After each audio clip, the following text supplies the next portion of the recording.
Pria itu ingin menemukan seorang gadis perawan dinikahi. Jadi dia menculik seorang gadis yang belum dewasa. Dia menempatkan gadis itu di ruang bawah tanah. Tiap hari membersihkan tubuhnya, dan juga menceritakan dongeng untuknya. Pada saat yang sama untuk mengendalikan pemikiran gadis itu, dia mencuci otaknya dengan walkie-talkie. Patuhi aku, patuhi aku, patuhi aku.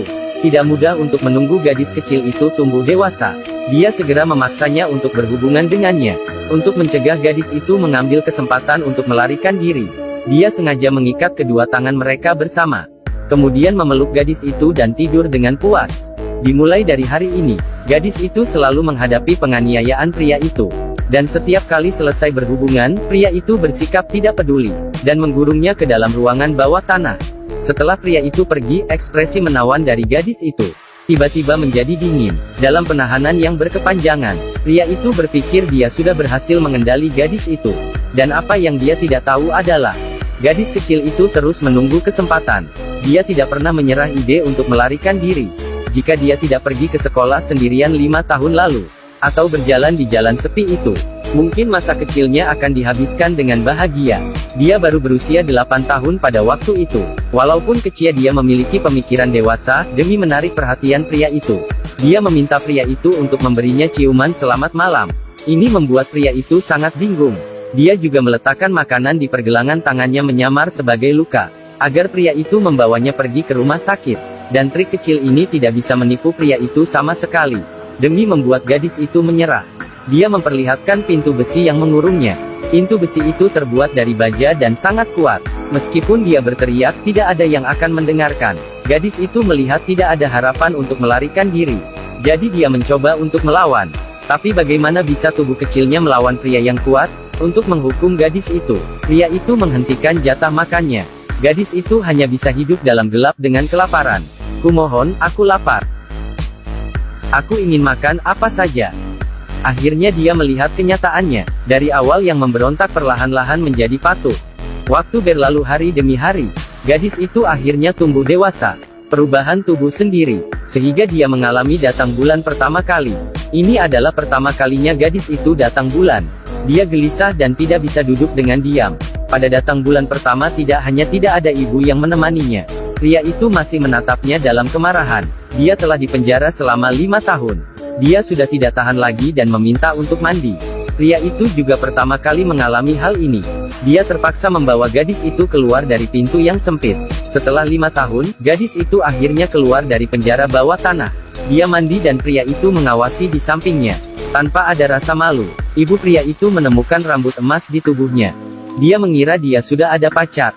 Sehingga dia marah dan mencukur gadis itu hingga botak. Dia bermain di klub malam hari itu. Seorang wanita cantik menari di depannya. Ini membuat pria itu merasa terpancing. Malam itu dia secara paksa memperkosa gadis itu. Setelah itu, gadis itu memohon padanya untuk melihat bulan.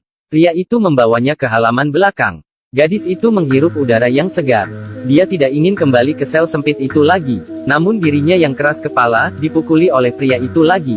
Dia terus bekerja agar kelihatan sangat patuh.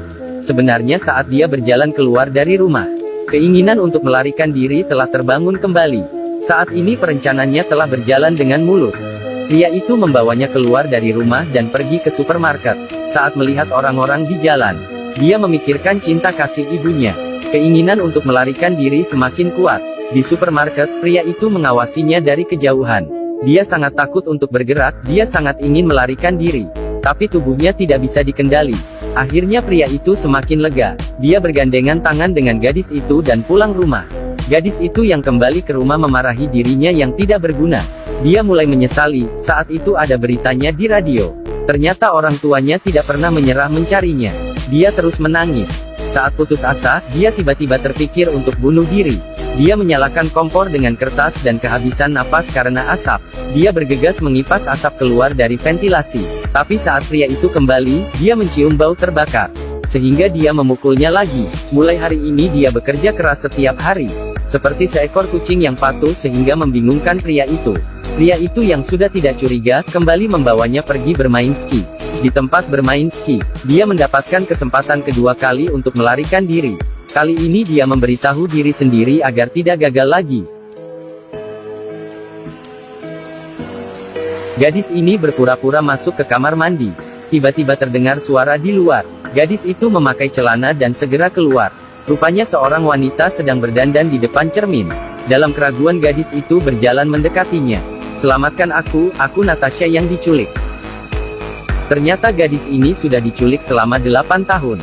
Di dalam waktu 8 tahun, dia mulai dari tinggal di ruang bawah tanah yang gelap. Kemudian pria yang sudah tidak mencurigainya membawanya pergi ke tempat bermain ski. Gadis itu mengira dia akan diselamatkan kali ini. Tapi wanita itu adalah orang asing. Tidak mengerti apa yang dia katakan.